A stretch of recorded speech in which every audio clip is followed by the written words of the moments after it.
안녕하세요. 건강한 목사의 신앙생활입니다. 건강한 목사의 신앙생활은 그리스도인이 신앙생활하는데 필요한 것을 알려주거나 애매한 것을 풀어줘서 더욱 바르게 신앙생활하도록 도와주는 코너입니다. 오늘은 새해 기념으로 동기부여 영상을 만들려고 해요. 올해는 건강한 한 해가 되기를 바라는 마음으로 헬스와 신앙의 공통점에 대해서 얘기하려고 합니다. 이건 어디까지나 제 경험에 근거한 개인적인 의견이에요. 물론 그렇다고 성경적인 근거가 아예 없는 건 아닙니다. 제가 헬스도 하고 성경 연구도 하며 신앙생활을 하면서 느낀 거기 때문에 분명히 여러분들에게 도움이 될 거라고 생각해요. 그래서 그냥 편하게 들어주시면 좋을 것 같습니다. 과연 헬스와 신앙은 어떤 점에서 비슷할까요? 첫째, 영양 섭취, 운동, 휴식 이 세 가지가 균형 잡혀야 된다. 어떤 분들은 운동만 열심히 하면 몸이 좋아질 거라고 생각합니다. 근데 그건 틀린 말이죠. 저기 북한의 하루 한 끼를 옥수수 죽으로 해결해야 되는 사람들은 아무리 운동을 열심히 해도 몸이 건강해질 수 없어요. 몸이 건강해지기 위해서는 건강해질 수 있는 요소를 갖춰야 됩니다. 그 요소는 여러분도 상식적으로 알고 계신 거예요. 바로 충분한 영양 섭취와 운동과 휴식입니다. 만약 이 세 가지가 잘 지켜진다면 거의 대부분의 사람은 몸이 건강해질 거예요. 근데 이 세 가지를 잘 지키기가 생각보다 쉽지 않습니다. 꼭 한두 가지는 잘 안 지켜져요. 요즘처럼 바쁜 세상에는 잘 챙겨 먹지 못하거나 운동할 시간이 없다거나 쉴 시간이 없죠. 그러나 그렇다고 이 세 가지를 잘 지켜지지 않는다면 결국 몸은 점점 망가질 겁니다. 그래서 우린 최대한 이 세 가지를 잘 지키려고 노력해야 돼요. 신앙도 마찬가지입니다. 건강한 신앙을 위해서 세 가지 요소가 필요해요. 바로 말씀을 듣는 것과 순종하는 것, 그리고 그 복을 누리는 겁니다. 우린 하나님의 말씀을 충분히 먹어야 돼요. 이게 1순위죠. 영양이 부족하면 쉬어도 쉬는 게 아니고 운동을 해도 한 게 아닙니다. 우리가 하나님의 말씀을 들으면 성령께서 우리에게 순종할 수 있는 마음과 힘과 능력을 줘요. 그 마음과 힘과 능력으로 열심히 하나님의 뜻에 순종해야 됩니다. 온 힘을 다해 죄를 밀어내고 최선을 다해 의를 잡아 당기는 거죠. 이렇게 하나님의 뜻에 순종하고 나면 내적으로나 외적으로나 하나님의 복을 체험하게 됩니다. 이러한 경험들이 내 신앙이 자라게 되는 양분이 되죠. 베드로가 말씀을 의지하여 그물을 던졌을 때 그물이 찢어질 정도로 많은 물고기를 잡은 것처럼 우리가 순종하면 하나님께서 역사하세요. 그 역사를 경험할 때 믿음에 확신이 생기고 더 신앙이 튼튼해집니다. 둘째, 점진적 과부하가 필요하다.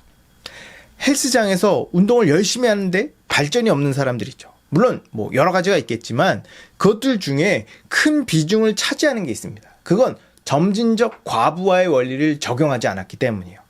점진적 과부하가 뭐냐?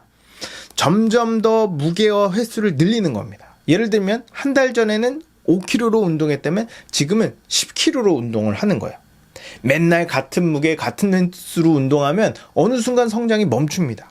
몸이 그 무게와 횟수에 적응을 한 거죠. 만약 몸이 적응을 했다면 다음에는 더 큰 자극을 줘야 됩니다. 그래야 몸이 그 자극을 이겨내려고 성장하는 거예요. 우리 신앙도 마찬가지입니다. 신앙생활을 시작한 지 얼마 안 된 사람에게는 11조 내는 게 정말 큰 도전일 거예요.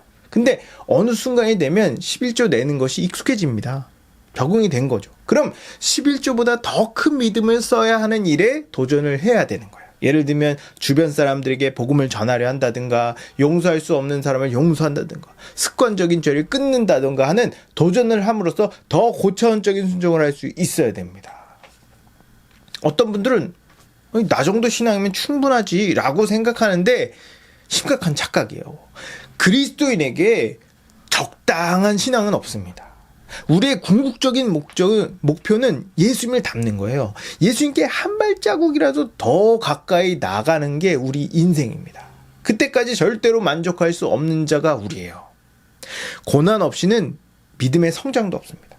바꿔 말하면 고난이 우리를 강하게 만들어요. 베드로는 너희가 고난받는 걸 기뻐하라고 말합니다. 저도 무거운 무게를 들 때면 약간 주춤하지만 근육이 생길 걸 생각하면 하게 되더라고요. 고난에 초점을 맞추지 말고 그 이후 보게 될 영광에 초점을 맞추십시오. 그러면 믿음은 쑥쑥 자랍니다.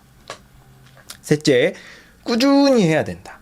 몇 년 전부터 헬스 붐이었죠. 그래서 너도 나도 헬스를 합니다. 제 주변에도 많은 사람이 헬스를 시작했어요. 그러나 한 달, 두 달, 1년 정도 지나니까 하나 둘 운동을 그만두더라고요. 어떤 사람은 뭐 대회 나가겠다, 프로필 사진을 찍겠다는 이유로 운동을 시작해서 실제로 대회에 나가고 프로필 사진도 찍습니다. 그러나 그렇게 대회 나가고 프로필 사진을 찍더라도 운동을 그만두면 예외 없이 다 예전의 모습으로 돌아가더라고요.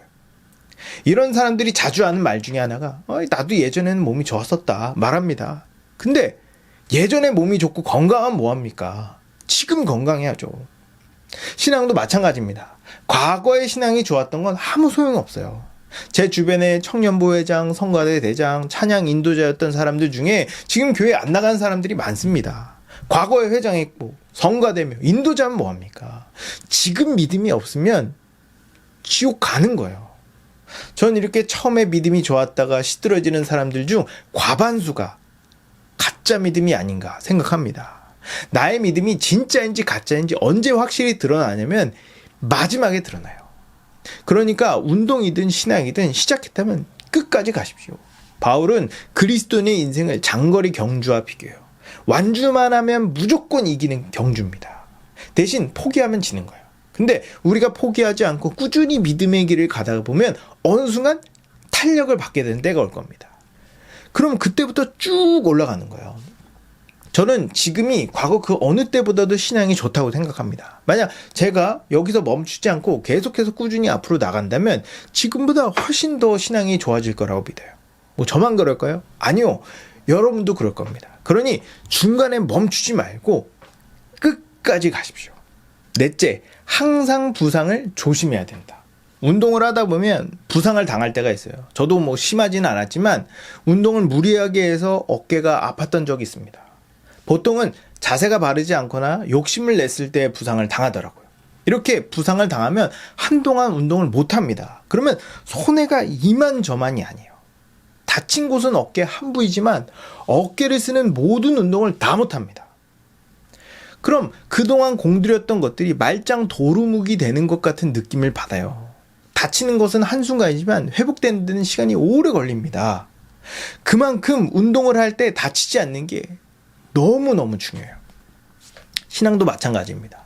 우리가 신앙생활 하다 보면 낙심하고 마음에 상처를 받을 때가 있어요. 예를 들면 열심히 기도했는데 기도대로 되지 않았다던가, 교회 안에 나에 대한 나쁜 소문을 들었다든가, 열심히 봉사했는데 사람들에게 인정을 받지 못한다든가, 이러면 그 실망감 때문에 그동안 했던 모든 신앙생활이 전부 무너지는 듯한 느낌을 받을 뿐만 아니라 신앙생활 자체가 하기 싫어집니다. 이게 심해지면 거의 모든 것을 내려놓고 그냥 교회 출석만 하거나 교회를 떠나요. 그렇기 때문에 상처받지 않도록 조심해야 됩니다. 상처는 내 마음가짐이 올바르지 않을 때 받아요. 주님께서 주신 은혜에 감사하고 겸손하며 온유한 마음을 갖추면 상처받지 않습니다. 근데 마음속에 교만이나 욕심, 불만이 있으면 결국 마음에 상처를 받아요. 성경은 무릇 지킬 만한 것 중에 네 마음을 지키라. 생명의 근원이 이에서 남이라고 말합니다. 무엇보다 내 마음을 지키십시오. 다섯째, 습관이 생긴다. 운동을 꾸준히 오래 하면 이게 습관이 됩니다. 저도 가끔 운동이 하기 싫을 때가 있어요. 다 귀찮고 자고 싶고 쉬고 싶을 때가 있습니다. 근데 몸은 이미 헬스장으로 걸어가고 있어요. 물론 이렇게 되기까지 시간이 걸렸지만 여기까지 오면 그 이후에는 관성에 몸을 맡기면 됩니다. 우리가 아무리 피곤해도 자기 전에 양치질을 하잖아요. 양치질을 안 하고 자면 뭔가 찝찝해. 그래서 누웠다가 다시 일어나 양치하러 간 경험들이 한두 번은 있었을 겁니다. 신앙도 비슷해요. 우리가 오랫동안 바르게 신앙생활을 해오면 이 행동들이 서서히 몸에 뱄니다. 예를 들면 뭐 성경 읽는 거, 기도하는 거, 감사하는 거, 묵상하는 거, 인내하는 거, 말을 신중하게 하는 것 등 이런 좋은 습관들이 내 인생 전체를 이끌어 가는 거예요. 예수님도 습관을 따라 기도하셨습니다. 습관은 제2의 천성이란 말이 있어요. 내가 습관을 만들지만 습관도 나를 만듭니다. 그러니 우리 신앙에 필요한 행동들을 꾸준히 하십시오. 처음에는 잘 안 될 수 있지만 인내를 가지고 계속 하다 보면 습관이 되어 결국 나를 이끌어갈 겁니다. 여섯 번째, 어느새 변한 나를 발견한다. 제가 운동을 하면서 깨달은 건 몸이 변하는 데는 시간이 오래 걸린다는 겁니다. 한두 달 정도는 운동한 티도 안 나요. 그나마 티가 나려면 최소 1년 이상은 꾸준히 해야 되더라고요. 많은 사람들이 운동을 하면 몇 주 또는 몇 달 만에 좋아질 거라고 생각하는데 그런 경우는 많지 않습니다. 자기 딴에는 운동 열심히 했는데 크게 달라지지 않으니까 실망하고 운동을 포기하는 사람이 꽤 많아요. 뭐 다른 것도 마찬가지겠지만 단시간에 극적인 결과를 기대하면 안 됩니다. 그냥 지킬 거 지키면서 꾸준히 운동하면 나도 모르는 사이에 몸은 좋아져요. 나는 맨날 보니까 잘 못 느끼는데 다른 사람이 먼저 알아봅니다. 야, 너 운동하니? 그리고 안 입던 옷을 입었는데 옷이 작아. 허리는 그대로인데 허벅지가 낀다든가 단추가 안 채워지는 거죠. 이럴 때 몸이 변했다는 걸 실감합니다. 신앙도 비슷해요. 어제나 오늘이나 내일이나 일상이 반복되고 그렇게 극단적인 상황이 자주 생기지는 않기 때문에 내 믿음이 좋아졌는지 확인하기가 쉽지가 않습니다. 근데 꾸준히 신앙생활 하다 보면 나도 모르는 사이에 믿음이 자라요. 그걸 주변 사람이 느낍니다. 요즘 들어 표정이 밝네. 무슨 좋은 일 있어? 그리고 언제 내 믿음이 자라는지 확실하게 드러나냐면 고난이 찾아올 때. 과감하게 결정하고 기꺼이 순종하는 내 모습을 볼 때 느낍니다. 가끔 신앙 상담하다 보면 삶도 엉망이고 관계도 다 깨져 있으며 신앙이 바닥인 사람을 만나요. 자기가 어떻게 해야 할지 모르겠다고 얘기합니다. 근데 딱 보면 이 사람은 지금 이 문제가 해결해도 또 똑같은 문제가 생길 게 뻔히 보여요. 이건 상황의 문제가 아니라 그 사람 자체가 바뀌어야 될 문제입니다. 그래서 근본적인 대안을 얘기해줘요. 복음을 배워라. 복음을 믿어라. 복음에 순종해라. 근데 열의 아홉은 듣는 둥 마는 둥 합니다. 이런 사람은 삶이 안 변해요. 반면에 정말 복음의 원리를 이해하고 그렇게 살려고 꾸준히 인내하며 실제로 그렇게 살아내는 사람은 삶이 100% 바뀝니다. 어떤 문제가 닥쳐와도 다 이겨낼 뿐만 아니라 삶의 모든 영역이 다 좋아져요. 삶이 균형이 잡히고 관계가 회복되면 늘 은혜가 넘치는 삶을 삽니다. 예외가 없어요. 이렇게 살라고 예수님께서 우리 대신 십자가에서 죽으신 겁니다.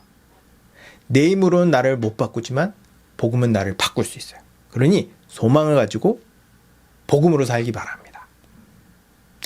자, 이렇게 헬스와 신앙의 공통점에 대해서 제 나름 느낀 것을 정리해 봤는데요. 꼭 운동에 국한될 필요는 없어요. 이런 원리들은 다양한 영역에 나타납니다. 여기서 우리는 중요한 사실을 알 수 있는데요.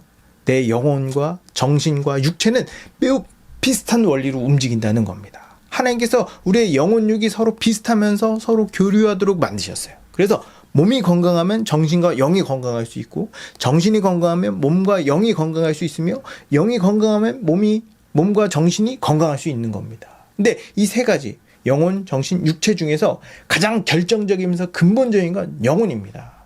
영이 죽으면 몸과 정신도 따라서 같이 죽어요. 그러나 영이 살면 몸과 정신은 영원히 삽니다.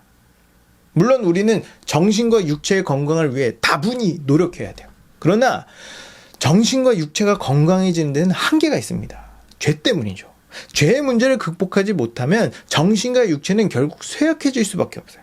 그러나 영혼이 건강에는 한계가 없습니다. 그렇기 때문에 영혼의 건강을 최우선으로 둬야 돼요. 그리고 그 영혼의 건강에 맞춰서 정신과 육체를 관리하십시오. 그러면 여러분은 영혼과 정신과 육체가 균형 잡힌 삶을 살게 될 겁니다. 어때요? 도움이 되셨나요? 뻔하고 흔한 얘기지만 우린 이런 얘기를 계속 반복해서 듣고 다시 마음을 다잡아야 합니다. 운동이나 신앙이나 이 반복 숙달이거든요. 여러분 모두가 열심히 꾸준히 신앙생활하고 운동해서 영혼도 정신도 몸도 튼튼해지기를 주님의 이름으로 축복합니다. 지금까지 건강한 목사의 신앙생활이었습니다. 감사합니다.